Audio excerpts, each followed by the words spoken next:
Okay everyone, welcome back to round 4 of the Nations Cup in season 23. Today's race takes place at Monza, driving a single make race. You can see their pole position, VP D'Offre. We are starting in P2, just only a 10th behind in qualifying. It's a single make race in the Alfa Romeo 4C GR.3 Road Car.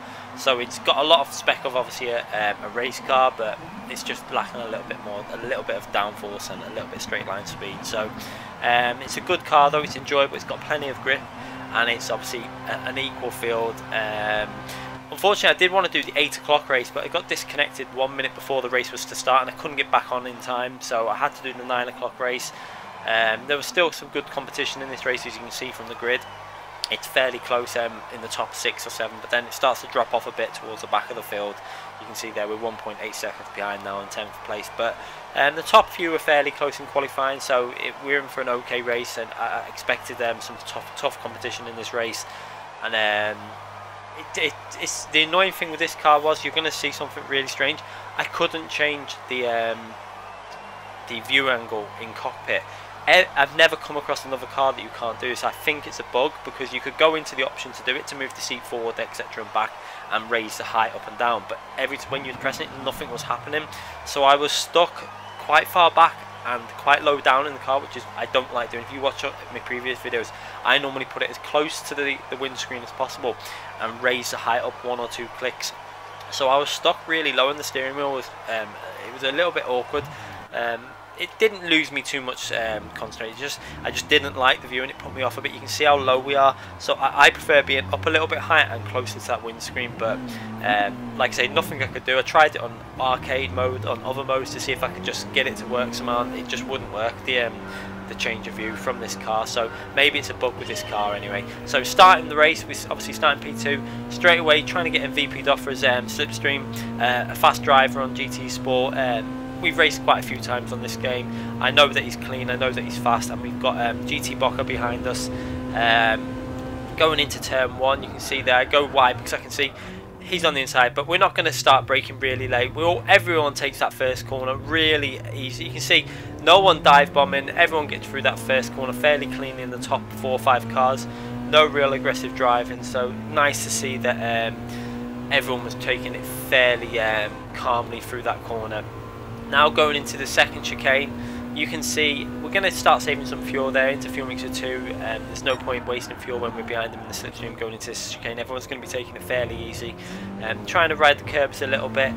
I wasn't 100% confident with this car. The view was really annoying. You can see how it's blocking my view a bit, like of the car in front of the steering wheel. It was so frustrating they wouldn't let me change that view. Hopefully it's just a bug that they can fix, because it's a strange one. I've never come across it in any other car. I've always been able to move the view forward and raise it up in every single car I've come across, every road car, everything.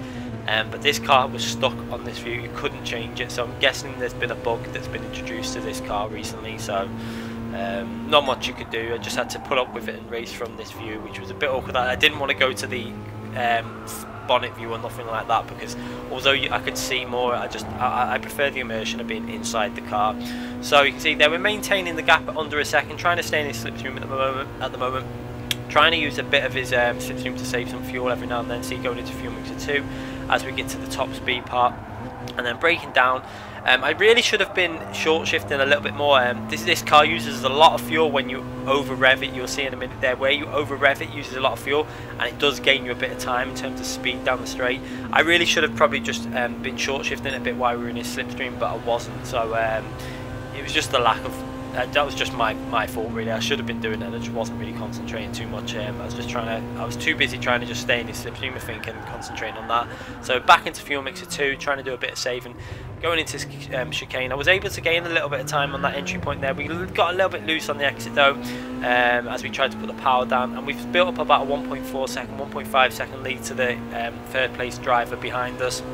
So we've got a little bit of a cushion to the driver behind, but we're trying to get as close to VP D'Offre as possible.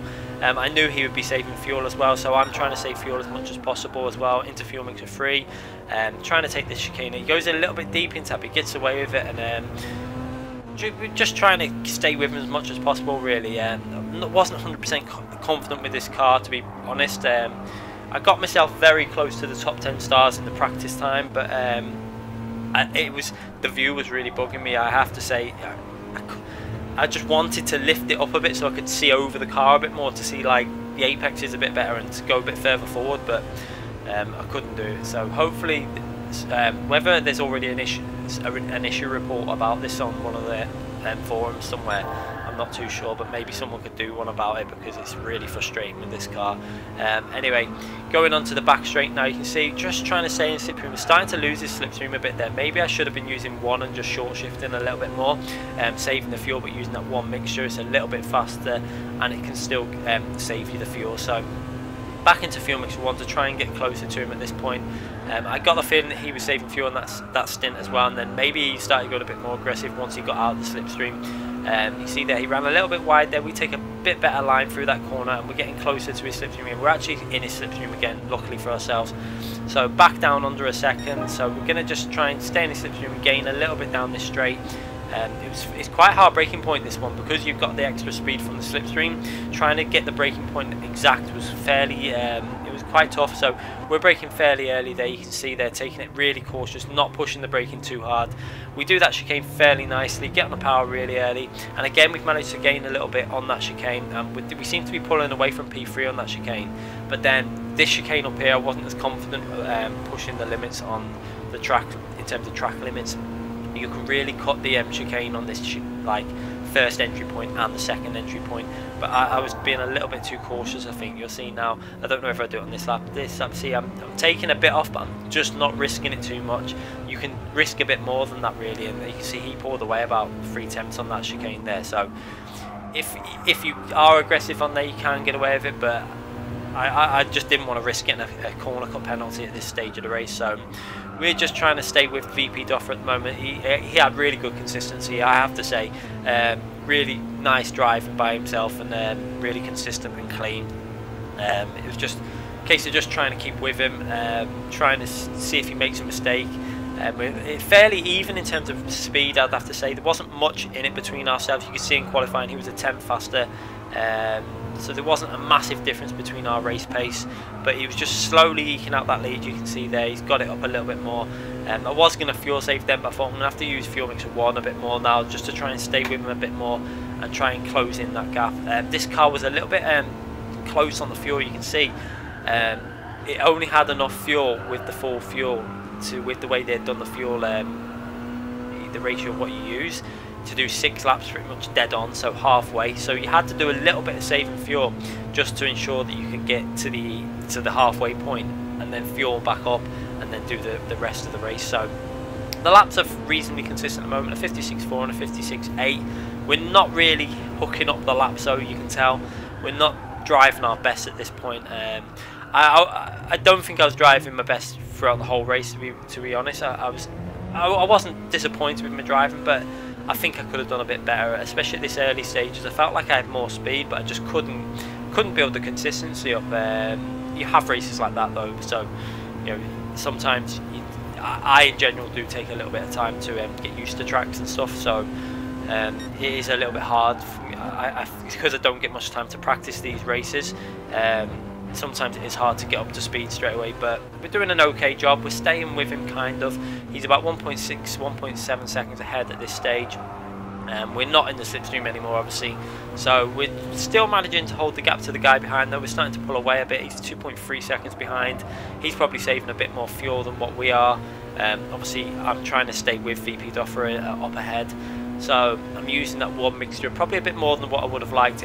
I would have liked to stay in his slipstream a bit more and save a bit more fuel when we were behind him, but we're not really able to do that at the moment. As you can see, I started to do a bit more short shifting, I think, when I realised that I had been obviously driving it a little bit too aggressive. So at this stage, I think I decided to use that one mixture and just short shift it a bit more. You can see, let's see if we do it a bit better than the short shifting. You can see there, yeah, we're not letting it rev all the way. Like, if you really let this car rev, it accelerates quite a bit harder in the last bit of the revs.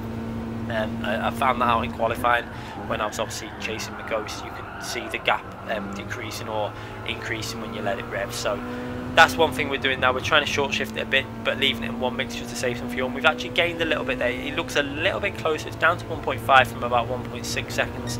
So it's not a massive game, but it felt quite even this race. He would gain in certain places, I would gain in certain places. It wasn't much in it between ourselves, but again, it shows you the competition on GT Sport. You know, you can never go into a race and think you're going to get a win, because there's always someone or drivers of equal ability. This is what I like about GT Sport. You know, if you go into public lobbies on, say, Project Cars 2 or Assetto Corsa or other games like that, maybe Forza. I don't really play Forza because it doesn't work well on a steering wheel, but if you go on games like that, you don't just get races like this. This is why GT Sport is so good for me, and this is why I think GT Sport is going to last quite a while. And I actually hope they just continue with this kind of game. I know a lot of people want GT7, but I think they could progress this to just keep it, go like the iRacing type of thing, like keep the game, keep the content coming, and this will be a very popular game for a long time. You know, people want to race, and when racing's as close as this is what keeps people playing GT Sport over other games. It's what keeps me playing this over Project Cars 2 and stuff like that. If Project Cars 2 had a matchmaking system similar to GT Sport, I would definitely play that game quite a bit, but it just hasn't got it at the moment. So GT Sport is definitely the game that I prefer to play for my racing, and it just more enjoyable in general. You can see there, you're pushing yourself. You always push every race you come across. You always know that you've got a driver in that race who could push you to the limit, to the end of the race, and that's why I think it's so popular on console and in general, because people want challenging. They want to be able to race equal people, and this is why I'm playing it so much, because I'm always challenged. I'm always I know there's a lot faster on this game than I am, so I'm always, you know, learning and just trying to be faster. So it's one great thing about GT Sport. So you can see we go over the line there, still in the 56s. We're fairly consistent, 56.4, 56.8, 56.6, 56.7. Not pushing the limits again. You can tell we're obviously short shifting, just trying to concentrate and just trying to stay with him. He's not really pulled away too much of this phase. You can see we're keeping that gap around that 1.5, 1.6, 1.7 second margin. It's not increasing beyond like stupid amounts, and the guy behind's dropping back a bit. He's actually 3 seconds behind us now, so I had the feeling he might be saving a little bit more fuel than what I am doing. So obviously now we're coming up to the lap at the midway point in the race soon, so we're going to be pitting on this lap, and it was really important to try and get a nice clean fast lap in on this lap to give ourselves some margin when we went in the pits. We've actually got the gap up to the guy behind to nearly 4 seconds, as he's obviously doing some fuel saving, or he's having to do some fuel saving. My guess is maybe he was running that one mixture and driving fairly aggressively for the first few laps, has realised that he needs to start saving some fuel to get to the end of this lap, and then he's had to obviously save some more fuel. As you can see, the gap to Doffer in front is 1.6 seconds still.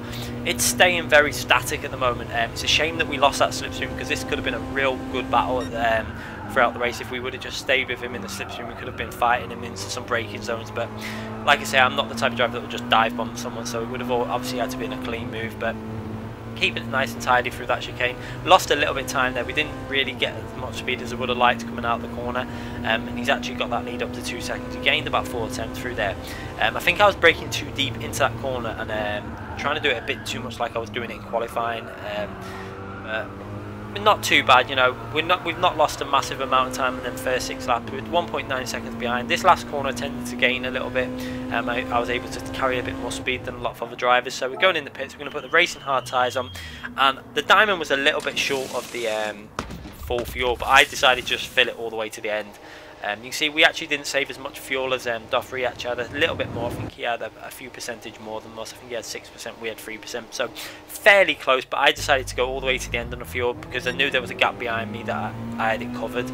So we come out of the pits, and I accidentally changed gear too early there, you can see, and lost a bit of acceleration, which was a bit frustrating. We was around 2.3, 2.2 seconds behind. We lost about 3-4 attempts with that dodgy gear change, but not a massive loss. The guy behind us comes out a little bit closer. He's now 1.8 seconds behind, so he had saved some fuel in that last stint, but he gets himself a bit closer, so he's 2 seconds behind there. You can see 2.3 and 2.4 now as it's going up, and now I just need to try and get back into closer as a Doffer. I put that extra bit of fuel in just so I could drive a little bit more aggressively. It was only a fraction more than what I could, what it was advising me, but I think Doffer probably would have done the same thing.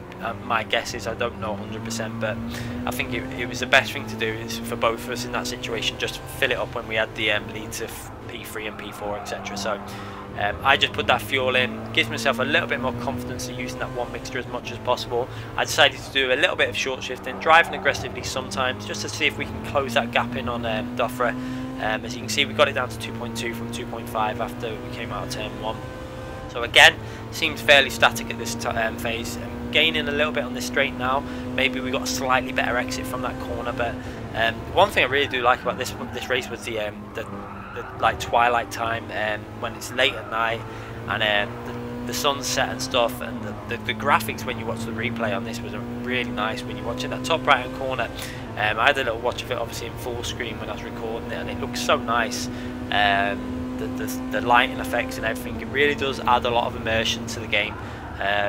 When you compare it to Project Cars, which visually is not really as good as GT Sport, it does add a lot of immersion, I find, when everything looks really nice and sharp and stuff. So going down the final straight, and let's just see, we go over the line. Obviously that was our out lap, so this is our first lap. We actually gained a little bit on him on that lap, and nearly 3-4 attempts. So going into the braking zone, and you can see there now, we braked too late. I panicked now, and you can see I missed my braking point. I don't know what I was doing there. I was concentrating on something, just a lack of concentration. I don't really know what I was doing, but I braked just after the 150, and you need to brake before that 150, and I just panicked. You can see me downshifting really fast. We managed to get it stopped before the chicane and not run over it without, we didn't get any penalty, so that was a good thing. But we lost, look how much time we lost. We ended up 3.7 seconds behind Doffer, so 3.8, sorry. So yeah, we've lost nearly 2 seconds as we go to 4 seconds now, so we're a little bit frustrated. So we actually lost a fair chunk of time there, but we gained a bit on that chicane there. We're back to 3.4 seconds, 3.3, and maybe he's saving some fuel now when he's seen us drop down behind him a bit, and the guy behind's now 1.1 seconds behind us. So that mistake has put us under a lot of pressure that I didn't want to be doing at this stage of the race. I now need to try and get rid of him from my slipstream behind, and try and really drive some aggressive corners and push it more than I would have liked. And we've got the gap back down to 3.1 to Doffer in front, but I'm guessing he was just decided to use some fuel saving now during that little phase where we've made a mistake. It's a perfect opportunity for him to maybe drop that fuel mixture down, save some fuel on the straights, and give himself a little bit more cushion towards the last few laps. It's something I would do. I would probably do it to ensure that I could use one mixture on the last lap if anything did get close. But the guy behind, he's in our slipstream. You can see there, he's just about in the slipstream. Trying to take this corner quite fast. This was one of my more confident areas, this final corner, and you can see I actually increased the lead to the guy behind now. And now we've just got to concentrate on trying to get a bit closer to Doffer. It's going to be a tough thing because, to be brutally honest, we was that equally matched really through this race. I didn't feel too confident with being able to gain 3 seconds on him in 4 laps. It just wasn't really going to happen. He was driving really nice. He was driving consistently. He was hitting his apexes really nice. There wasn't much I could really do. As you can see there, I'm trying to push it through that last chicane. I pushed it a little bit too hard, but we're still gaining from the guy in P3. We've got him out of our slipstream. That was a key thing for me.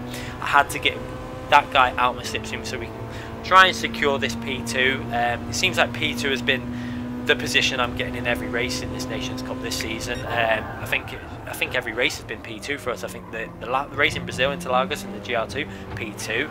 We had the GR3 at Brands Hatch, we finished P2, and now this race is looking like another P2. As you can see, I felt confident holding the guy off in third place. I'd done it throughout the race. We had built up a lead if we needed to, and Doffer up ahead is just staying around 3.2 seconds. You can see there, it's literally not moving at all, that gap. It just shows you how evenly we was matched, and it just shows you that one mistake can cost you a fair bit, because we were 2 seconds behind at the point when we made that mistake, and we lost 1.9 seconds in one stupid error. So it was an unforced error, and it was just a case of me just losing concentration for a split second. I just lost my braking zone. When I realised, luckily I realised when I did, and I just slammed on and just downshifted like crazy. It was almost like the original Project Cars when you downshift too fast, I managed to stop it just in time, get it back on the line that I needed to really, and just avoided their penalty. But we lost a good chunk of time on that lap. It was a fair amount of time we actually lost. You know, it was, what was it, a 1 minute 58.1. So yeah, it was like we lost about 1.4 seconds, 1.5 actually, probably more, because if you look at this lap it was 1:56.2, so nearly 2 seconds we lost on that lap. So that lap is our best lap that we just done there, but the lap before probably would have been a better lap with them fresh tyres. So frustrating, we lost around just under 2 seconds in one lap, which you can see we would have been very close to about 1.4, 1.5 seconds behind him maybe, and maybe been able to put some pressure on, but I don't think we wouldn't have been able to put enough pressure on to win this race. He was just driving really well, consistently, hitting his apexes. Everything that he was doing was pretty much spot on. I just had to try and concentrate now, keeping it clean to the end. I did want to try and get a fast lap in, because I felt pretty confident that I wouldn't be able to be overtaken by the guy behind. And you see there he's 1.5 seconds behind. He does seem to gain on that chicane. Every time I get through that chicane he seems to gain a fair amount. I think he was pushing the limits on that chicane, maybe risking getting a penalty or something. But you can see there we're back up to 1.5 as we get through to the corners where you can't really cut any time. We managed to pull away from him, but again the gap to Doffra up front is 3.3. It was 3.2 about 2 laps ago or something like that.